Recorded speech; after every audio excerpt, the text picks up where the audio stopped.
दोस्तों हम जब लैपटॉप लेते हैं तो बहुत सारी चीज हम देखते हैं, जैसे स्क्रीन हो गया, स्पेसिफिकेशन हो गया, बिल्ड क्वालिटी हो गया, सारी चीज देखते हैं। बट अगर कुछ एक चीज भी गलत सिलेक्ट हो जाती है तो हमारा जो पूरा पर्पस है उस पर पानी फिर जाता है। तो यहाँ पे आज मैं आपको बेस्ट स्पेसिफिकेशन के साथ साथ में ऐसी सारी टेक्निकल चीज बताने वाला हूं जो आपके लैपटॉप बाइंग एक्सपीरियंस को अच्छा बनाएगी और आप अच्छे से एक लैपटॉप आपके पर्पस के लिए सिलेक्ट कर पाएंगे। नमस्कार दोस्तों, मैं हूं गिरधर और आज की इस वीडियो में मैं आपको बताने वाला हूं बेस्ट लैपटॉप बाइंग गाइड। दोस्तों आगे बढ़ने से पहले एक स्मॉल रिक्वेस्ट है, ये वीडियो अगर आपको पसंद आता है तो लाइक जरूर कर दीजिएगा और ऐसे ही नए वीडियोस अगर आप चाहते हैं एवरीडे तो इस चैनल को सब्सक्राइब कर लीजिए। नीचे जो लाल वाला बटन है उसको दबा दीजिए, साथ में बेल आइकन दबाना बिल्कुल ना भूलिए। तो चलिए दोस्तों शुरू करते हैं। तो दोस्तों एक लैपटॉप सिलेक्ट करने के लिए जो सबसे पहली चीज है वो है आपकी रिक्वायरमेंट। आपको पहले ये चूज करना है कि आपकी रिक्वायरमेंट क्या है। आपको गेमिंग के लिए चाहिए या आपको नॉर्मल यूज के लिए चाहिए, आपको डॉक्यूमेंटेशन के लिए चाहिए, आपको कोडिंग के लिए चाहिए। कोई बोलेगा हमको सारी चीजें थोड़ी थोड़ी करनी है, मल्टीटास्किंग करना है, तो उसमें भी आप प्रायोरिटी डिसाइड करिए कि मेरी पहली प्रायोरिटी गेमिंग है या मेरी पहली प्रायोरिटी कोडिंग है। उस हिसाब से आप प्रायोरिटी सेट कर लीजिए। उसके बाद ही जो स्पेसिफिकेशन है वो मैं आपको आगे बताऊंगा। बट पहले प्रायोरिटी आती है, सेकंड चीज आता है बजट। तो आपको अपना बजट भी सिलेक्ट करके रखना है कि मुझे 30,000 के अंदर चाहिए या 35,000 के अंदर। तो सबसे पहली चीज आती है रिक्वायरमेंट एंड बजट, वो दोनों आप सिलेक्ट कर लीजिए। इसके बाद में यहाँ पे सबसे पहली चीज मैं प्रायोरिटी देता हूं वो है सेफ्टी। तो यहाँ पे जनरली हमारी जो आंख है वो काफी टाइम यूज करने के बाद में थोड़ा सा जलन होता है। तो यहाँ पे आप जब स्क्रीन साइज चूज करते हैं तब आप ये भी ध्यान रखिए कि ये एंटी ग्लेयर स्क्रीन है कि नहीं, ताकि आप ज्यादा टाइम तक इस पे काम कर पाए। दूसरी चीज है आपकी स्क्रीन की रिक्वायरमेंट क्या है। आपकी स्क्रीन की रिक्वायरमेंट 14 इंच है या उससे ज्यादा है। दोस्तों मैं रिकमेंड करता हूं अगर आप एक स्टूडेंट है या फिर आप एक बिजनेसमैन है तो 14 इंच की जो साइज है वो काफी है आपके लिए। अगर आप बड़ी साइज में जाना चाहते हैं तो आप जा सकते हैं, बट स्पेसिफिकली अगर आपको स्पेसिफिक रिक्वायरमेंट नहीं है तो 14 इंच काफी है। क्यों है वो भी मैं आपको आगे बताऊंगा। दोस्तों तीसरी बात करते हैं, इसका जो वेट है वो बहुत ही ज्यादा इंपॉर्टेंट है, क्योंकि अगर आप फ्रीक्वेंट ट्रैवलर है, आपके साथ में हमेशा लैपटॉप रखना चाहते हैं तो वेट यहाँ पे कहीं ना कहीं बहुत ही इंपॉर्टेंट फैक्टर हो जाता है, क्योंकि ज्यादा वेट का लैपटॉप कैरी करना बहुत ही मुश्किल हो जाता है। अभी यहाँ पे जितने भी स्मॉल लैपटॉप आ रहा है, जो 14 इंच की साइज वाला मैं लैपटॉप बोल रहा हूँ, वो सारे लैपटॉप यहाँ पे कहीं ना कहीं 1.3 kg से लेके 1.5 kg तक आते हैं। तो इतने लैपटॉप आपके बैग में लेना, कैरी करना बहुत ही आसान है। आपको फील भी नहीं होगा कि मैं एक लैपटॉप कैरी करके जा रहा हूं। यहाँ पे दोस्तों चौथी चीज आती है वो है बैटरी लाइफ। बैटरी लाइफ बहुत ही इंपॉर्टेंट है, क्योंकि जब भी हम लोग आउटसाइड ट्रैवल करते हैं या फिर बाहर जाते हैं तो हमारा लैपटॉप में बैटरी का होना बहुत जरूरी है, क्योंकि चार्जिंग फ्रिक्वेंटली अवेलेबल नहीं होता है। तो यहाँ पे आप भी देखिए कि मेरा जो ज्यादातर यूज है घर पे है या मोस्टली ट्रैवलिंग में है, उस हिसाब से आप बैटरी लाइफ चूज करिए। मिनिमम मैं रिकमेंड करता हूं 7-8 घंटे की बैटरी लाइफ। बट यहाँ पे दोस्तों जो लिखा हुआ है वो कंप्लीटली आपको मिलता नहीं है। आप उसका 50% लेके चल सकते हैं, आपको मिनिमम 3.5 से 4 घंटे का बैटरी लाइफ मिल जाता है, क्योंकि बैटरी लाइफ जो है वो एक स्टैंडर्ड कंडीशन के अंदर मेजर होता है। बट यहाँ पे हम लोग मल्टीटास्किंग करते हैं, कोडिंग करते हैं, गेमिंग करते हैं, तो उस टाइम पे जो बैटरी लाइफ है हमको हल्का सा कम मिलता है जो डिजाइन में लिखा हुआ है। अब यहाँ पे दोस्तों बात करते हैं प्लेटफॉर्म। आप कौन सा ऑपरेटिंग प्लेटफॉर्म पे जाना चाहते हैं। तो ऑपरेटिंग सिस्टम यहाँ पे आपको कहीं ना कहीं 3 टाइप की मिल जाती है। एक है मैक, आप एप्पल में जा सकते हैं, iMac में जा सकते हैं। दूसरा है विंडोज जो ज्यादा पॉपुलर है, विंडोज 10 अभी लेटेस्ट वर्जन है, तो विंडोज 10 में आप जा सकते हैं, या फिर आप लिनक्स जैसे अदर सिस्टम में भी जा सकते हैं। लिनक्स या अदर सिस्टम में आप अगर जाते हैं तो आपको हल्का सा प्राइस में वेरिएशन मिलेगा, 3 से 4 हजार रुपए आपको सस्ता लैपटॉप मिल सकता है। विंडोज 10 में थोड़ा सा हल्का महंगा रहेगा। अगर आप मैक में जाते हैं तो ऑब्वियसली वो ज्यादा महंगा रहेगा। अब दोस्तों बात करते हैं प्रोसेसिंग की, क्योंकि यहाँ पे प्रोसेसिंग जो है, स्पीड जो है वो बहुत ही ज्यादा इंपॉर्टेंट है। यहाँ पे हम लोग कंफ्यूज हो जाते हैं कि HDD, SSD, graphics card, RAM और HDD जो हमारा स्टोरेज है, यहाँ पे कौन सी चीज ज्यादा ले, रैम ज्यादा ले, हमारी स्टोरेज ज्यादा ले या फिर ग्राफिक्स कार्ड ले। सारी चीजों में हम लोग कंफ्यूज हो जाते हैं। तो मैं आपको पूरा यहाँ पे क्लियर करने वाला हूं कि कौन सी चीज किस हिसाब से लेनी चाहिए। दोस्तों प्रोसेसिंग में सबसे पहले बात करते हैं CPU की, क्योंकि CPU है वो कहीं ना कहीं लैपटॉप का हार्ट माना जाता है।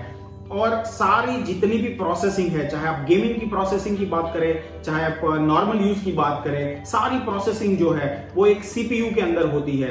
अगर सीपीयू आपका हल्का है, ढीला है या लो कैपेसिटी का है, तो आप कितनी भी रैम ज्यादा ले ले, कितना भी ग्राफिक्स कार्ड ज्यादा ले ले, कोई फर्क नहीं पड़ने वाला है। तो आपको सीपीयू जो है अच्छे से चूज करना है आपके रिक्वायरमेंट के हिसाब से। तो यहाँ पे जो सीपीयू है 2 ब्रांड का मिलता है, एक इंटेल है, एक एएमडी का है।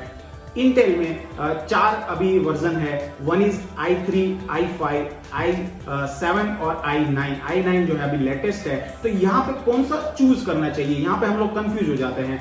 i3 किसको लेना चाहिए, i5 किसको लेना चाहिए, i7 एंड i9 किसको लेना चाहिए। तो दोस्तों यहाँ पे मैं आपको एक सिंपल सा तरीका बताता हूँ कि अगर आपका जो रिक्वायरमेंट है, आप एक स्टूडेंट है, आपको एक नॉर्मल यूज के लिए लैपटॉप चाहिए, आपको माइक्रोसॉफ्ट की सारी एप्लीकेशन यूज करनी है, डॉक्यूमेंट, एक्सेल वगैरह यूज करना है, आपको वीडियो कॉन्फ्रेंसिंग करना है, तो आपके लिए i3 प्रोसेसर है, अच्छे से आपको फुलफिल करेगा आपकी सारी रिक्वायरमेंट को। और यहाँ पे आप लो लेवल की जो गेम है वो भी अच्छे से खेल पाएंगे। लेकिन आपका रिक्वायरमेंट थोड़ा ज्यादा है, मतलब आपको थोड़ा गेमिंग भी करना है, थोड़ा आपको ये कोडिंग भी करना है, सारी रिक्वायरमेंट मिक्स है, मतलब जिसको बोलते हैं मल्टीटास्किंग है आपकी सारी रिक्वायरमेंट, आपको i5 में जाना चाहिए। इसके बाद में दोस्तों आता है i7। i7 वो लोगों के लिए है जिसको ज्यादा हाई लेवल की हाई एंड ग्राफिक्स चाहिए या गेम्स खेलनी है, उसके लिए i7 है। और i9 जो है बहुत ही लेटेस्ट है, और ये मेरे हिसाब से जो जितने भी गेमर्स है, बहुत हाई एंड एप्लीकेशन या हाई ग्राफिक्स, हाई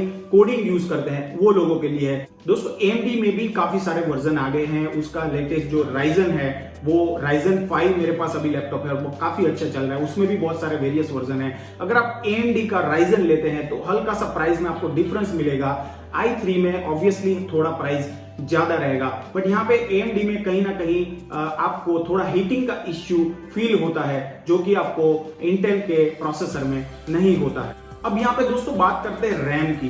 तो रैम यहाँ पे क्या रोल प्ले करता है दोस्तों? रैम यहाँ पे रोल प्ले करता है एक मीडिएटर का। आपने कुछ कमांड दिया तो वो कमांड को सीपीयू तक ले जाने का काम रैम करता है। आप सोचिए, अगर मैं 1 GB रैम है मेरे पास, आप 1 GB को एक आदमी गिनिए, तो एक आदमी को मैं कमांड देता हूं तो वो वहां पे पहुंचाने में जितना टाइम लेगा, 2 आदमी को अगर मैं कमांड देता हूं तो वो फास्टर वे में जाएगा, बीच में एक आदमी खड़ा हो जाएगा, मतलब डिस्टेंस जो है वो शेयर कर लेगा। उस हिसाब से अगर मैं 4 लोगों को बोलता हूं, 4 GB रैम लेता हूं तो और फास्टर हो जाएगा। मतलब जो आपका कम्युनिकेशन है आपका सीपीयू से, वो जितना रैम ज्यादा होगा उतना फास्टर कम्युनिकेशन होगा। रैम से आपका जो कम्युनिकेशन का स्पीड है वो बढ़ जाता है। लेकिन अगर आपका सीपीयू लो एंड है, अगर वो इतना प्रोसेसिंग झेल नहीं पा रहा है, तो रैम कितनी भी आप बढ़ा लो, आप कितना भी डेटा वहां पे जल्दी ट्रांसफर करो, अगर आपका कैपेसिटी नहीं है सीपीयू के अंदर, तो आपका स्पीड में परफॉर्मेंस नहीं दिखने वाला है। अगर आप i3 में जा रहे हैं, अगर आप स्टूडेंट है या जो रिक्वायरमेंट मैंने बताई है, अगर आप i3 में जा रहे हैं तो आपको 4 GB का रैम सफिशिएंट है। आपको 8 GB में जाने की जरूरत नहीं है, क्योंकि उतना कैपेसिटी में आपका डेटा ट्रांसफर के लिए 4 GB रैम इनफ है। अगर आप i5 में जा रहे हैं तो आपके लिए 8 GB की रैम सफिशिएंट है। 8 GB और i5 कॉम्बिनेशन है। इसके साथ में अगर i7 में आप जा रहे हैं तो 16 GB की रैम आपको लेनी चाहिए। अब ये जो है ये रिकमेंडेशन है, ये ऊपर नीचे हो सकता है। आप i5 में 16 GB रैम भी जा सकते हैं और आप i3 में 8 GB रैम भी जा सकते हैं, बट उससे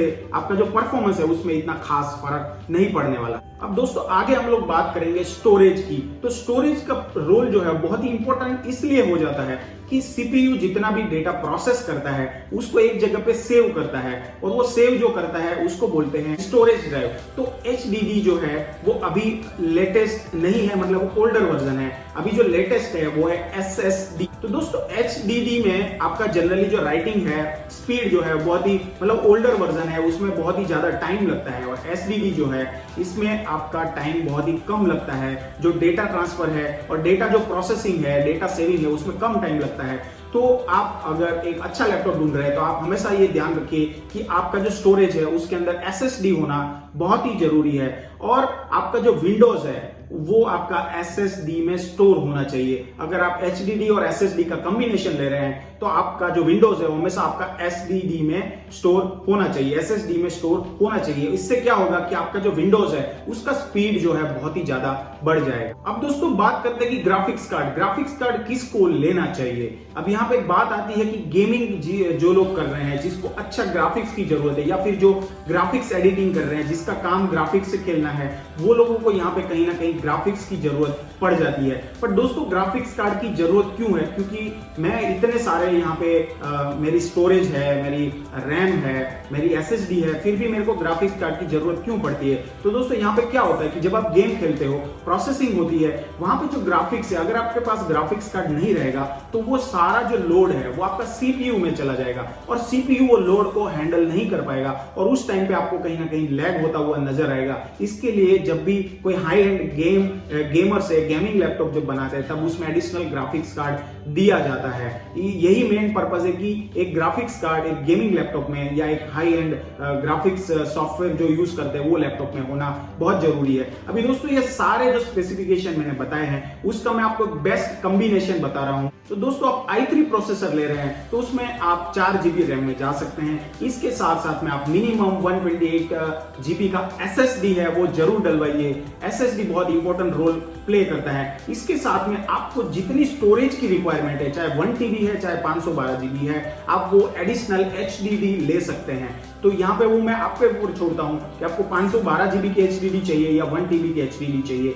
इसके साथ में यहाँ पे ग्राफिक्स कार्ड की मुझे कोई ज्यादा रिक्वायरमेंट नहीं लग रही है। लो एंड गेम आप यहाँ पे आसानी से खेल सकते हैं। इसके बाद जो सेकंड लेवल है वो है i5। तो i5 में मैं रिकमेंड करता हूँ आप मिनिमम 8 GB रैम में जा सकते हैं। इसके साथ साथ में आप 256 GB की SSD या फिर 512 GB की SSD दोनों ऑप्शनल है, किसी में भी आप जा सकते हैं, बट इसमें SSD होना जरूरी है। इसमें आप 256 मिनिमम रखिए और 512 मैक्सिमम रखिए। ये दोनों में से एक SSD सिलेक्ट कर लीजिए। इसके साथ में स्टोरेज की रिक्वायरमेंट के हिसाब से आप मिनिमम 1 TB स्टोरेज में HDD में जा सकते हैं। इसके साथ भी ग्राफिक्स का स्पेसिफिक रिक्वायरमेंट नहीं है, बट अगर इसके साथ भी आपको लग रहा है कि मुझे यहाँ पे हाई एंड गेम्स खेलना है जैसे GTA 5 हो गया, तो आप यहाँ पे 2 GB या 1 GB की जो ग्राफिक्स कार्ड है वो डलवा सकते हैं। इसके बाद जो थर्ड लेयर आता है वो है i7 के अंदर आपको मिनिमम 512 GB की SSD होनी चाहिए, साथ में आपको मिनिमम 16 GB की रैम होनी चाहिए और इसके साथ में आपको 2 GB का ग्राफिक्स कार्ड होना चाहिए और मिनिमम 1 से 2 TB, वो आपके ऊपर है आप कितना स्टोरेज डलवाना चाहते हैं। तो आप मिनिमम 1 TB का स्टोरेज ले सकते हैं HDD का, या फिर 2 TB स्टोरेज में भी जा सकते हैं। तो ये बेस्ट स्पेसिफिकेशन मैंने बताए हैं। आप जब भी लैपटॉप सिलेक्ट करें ये सारा स्पेसिफिकेशन जरूर से देखें। अब दोस्तों यहाँ पे बात करते हैं पोर्ट्स की। तो यहाँ पे USB 3.0 पोर्ट्स हमको इजीली अवेलेबल मिल जाते हैं। इसके साथ साथ में HDMI भी मिल जाता है, बट यहाँ पे अभी जो लेटेस्ट है USB-C पोर्ट, जिसको हम लोग बोलते हैं थंडरबोल्ट 3 पोर्ट, तो ये भी आपको लेना चाहिए। तो यहाँ पे जितनी भी अलग से HDD ड्राइव्स जो आपको बाहर से मिलती है, अगर आप इसको साथ कनेक्ट करते हैं तो जो प्रोसेसिंग है वो बहुत ही फास्ट हो जाता है। अगर आप थोड़ा वेट कर सकते हैं तो USB 4 भी लॉन्च होने वाला है और वो भी आपको अपकमिंग लैपटॉप्स में दिखेगा, जिसमें भी बहुत ही फास्टर डेटा ट्रांसफर स्पीड आपको मिल जाने वाली है। अभी नेक्स्ट बात करते हैं दोस्तों जो बिल्ड क्वालिटी है, ये यहाँ पे बहुत ही इंपॉर्टेंट हो जाता है। अगर आपका लैपटॉप का मल्टीपल हैंडलिंग है,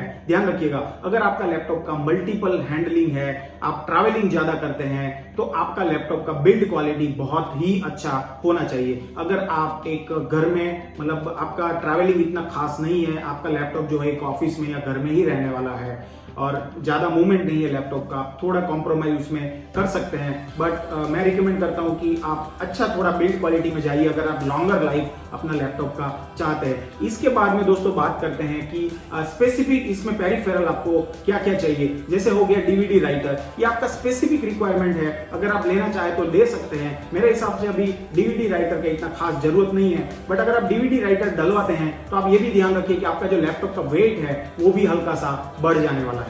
दोस्तों आगे बहुत इंपॉर्टेंट पॉइंट ये आता है कि आप जब लैपटॉप सिलेक्ट करते हैं तो आप ये खास ध्यान रखिए, जो भी ब्रांड का आप लैपटॉप सिलेक्ट करते हैं उसका सर्विस स्टेशन आपके लोकेलिटी में, आपके नजदीक में कहाँ है और उसका जो सर्विस का जो क्वालिटी है वो कैसा है, उसका रेस्पॉन्स टाइम कैसा है। अगर आप देखेंगे जहां से आप लैपटॉप ले रहे हैं, चाहे ऑनलाइन ले रहे हैं, चाहे आप ऑनलाइन में देख सकते हैं, आप फ्लिपकार्ट से, अमेजोन से जब लैपटॉप ले रहे हैं, उसके जो रिव्यूज है आप उसको रिव्यू करिए और वहां पे आप देखिए कि ऐसी कितनी सारी कंप्लेंट्स है जिसको ये लोग अटेंड नहीं कर रहे हैं या कुछ खराब फीडबैक आ रहे हैं, तो उसको देख के आप कोई भी जो ब्रांड है उसको चूज करिए। इसके साथ में वारंटी जो है मिनिमम 1 साल की यहाँ पे सभी लैपटॉप में मिल जाती है। कुछ नए ब्रांड्स आपको 2 साल की वारंटी भी यहाँ पे दे देता है। लास्ट में दोस्तों बात करता हूँ ब्रांड्स की, तो ब्रांड जो है वो बहुत ही मैटर करती है। आप बड़ी बड़ी ब्रांड में अगर जाते हैं तो वहां पे ऑब्वियसली आपको सर्विस क्वालिटी अच्छी मिलने वाली है,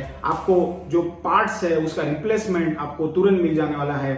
होपफुली नए जो ब्रांड्स है वो भी आगे डेवलप कर सकते हैं, बट अगर आपका कुछ 1 साल में अगर ब्रांड आपका जो पोर्ट्स है या पार्ट्स है वो खराब हो जाता है तो उस टाइम पे पॉसिबिलिटी ये भी रहती है कि आपको उसके स्पेयर्स मिलने में मुश्किल हो। तो यहाँ पे आप ये भी देखिए कि अगर 2-3 हजार का फर्क पड़ रहा है तो आप अच्छी ब्रांड में जाइए। तो दोस्तों आशा करता हूँ कि यहाँ पे मैंने एक लैपटॉप लेने के लिए जो भी जरूरी इंफॉर्मेशन है वो सारी इस वीडियो में मैंने आपको उपलब्ध कराई है। अगर आप कुछ और भी इंफॉर्मेशन चाहते हैं मुझे कमेंट बॉक्स में जरूर बताइए। वीडियो पसंद आए तो लाइक कर दीजिए और ऐसे ही नए वीडियोस के लिए चैनल को सब्सक्राइब कर दीजिए। नीचे जो लाल वाला बटन है उसको दबा दीजिए और साथ में आप बेल आइकन दबा दीजिए जरूर से, ताकि हमारे नए वीडियोस के नोटिफिकेशन आपको मिलते रहें। दोस्तों इस वीडियो में विदा लेता हूं, नए वीडियो में मिलूंगा एक नए टॉपिक के साथ। तब तक के लिए बाय बाय एंड जय हिंद।